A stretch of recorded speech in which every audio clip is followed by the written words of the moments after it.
We've been saying COP29 has been taking place all this week in Baku in Azerbaijan.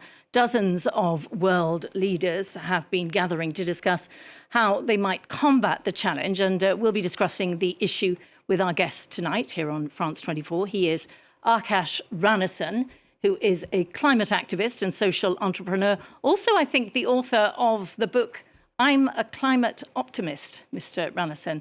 That's a good thing to be. You've won numerous awards for your work, and you're especially interested in this issue of young people migrating because of climate change issues.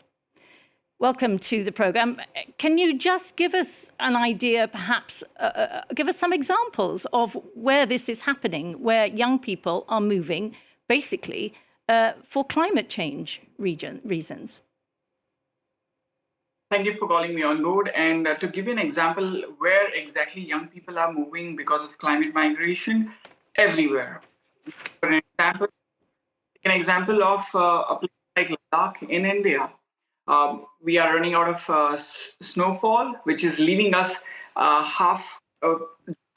by the mid-summer. Now, we don't have enough water in places like Ladakh, which is extreme cold Himalayan region. If we don't have water over there, first, we don't have water to drink. Second, we don't have water to do the business, which is agriculture.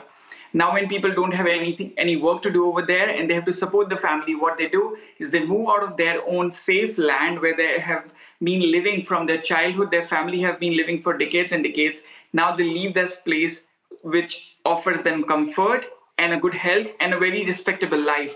They move on to cities, urban cities, where they do not have any base, no understanding, and they work over there somehow to make some money, send it back home. Not only in the country itself, but they go to other countries with the hope that they will be able to make some money. And it's happening across the nation, not only the specific Ladakhi region in the Himalayas, it's happening in the west area of, whether we talk about Rajasthan, whether we talk about Gujarat, or whether we go northeast or central or down south. And, you know, what can be done to stop this happening? Migration is causing problems in other areas, but people can surely understand what these young people are having to deal with. What approach can be taken to deal with this problem? These countries can't just be emptied out of their populations. Exactly. And again, migration. Indeed, and migration comes with its own positive points as well, but majorly negative points. And we can't really let go of these problems. We have been doing the same thing with the climate change. We have youngsters have been out there, whether we talk about COP29 or the other COPs which have taken places, or any global event which has been taking places across the globe. There have been so many young people coming up and raising their voice and raising the sort of problems they've been facing in their regions. But policy makers and leaders globally have been ignoring them. That's what we are doing with migration as well. If we start working on this subject of migration, we can really sort this problem out by putting focus and where the mouth is. But we have been delaying our solutions. We have been delaying focusing on problems. If we start focusing, we can start giving solutions. We can start doing R&D on places wherever we feel climate change is taking place at a rapid speed and causing climate migration. For example, if we say a place where Ladakh, again, for an example, if we are losing snowfall over there, we can start focusing how we can solve it. So, for example, India has been building artificial glaciers over there by Sonam Wangchuk, who's a very famous environmentalist over there.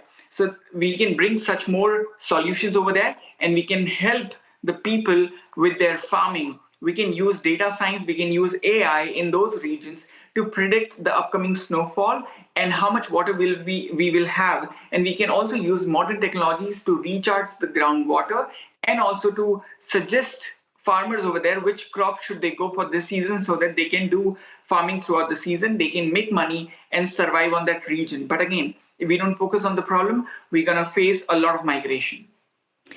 We saw Donald Trump elected just a week ago. And around the world, there is some sign sometimes of ordinary people getting a bit fed up of being blamed for everything. There seems to be something of a backlash over the problems of climate change and what we should be doing to combat it.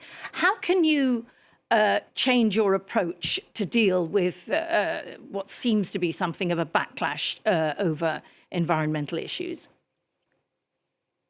The only way forward is to push harder. I know that the administration now, which is in power in US, does not really believe in it. And even last time when the same president was there in the power, they took their name off from Paris Agreement as well. And they haven't showed up in this year in COP29 as well. They are not listening to people. But by not listening to the truth, you can't really change it. And the people who believe in science, who believe in data, they will keep on pushing. From my side and from all the people who believe in climate change is happening, who believe in protecting the nature which gives us life, we have to push it harder. And we have to wait for the next term. Till then, stay tight and keep working. OK, well, I want to thank you for your time and for your optimism. Good luck with your work. Thank you very much indeed for joining us here on France 24. Time now for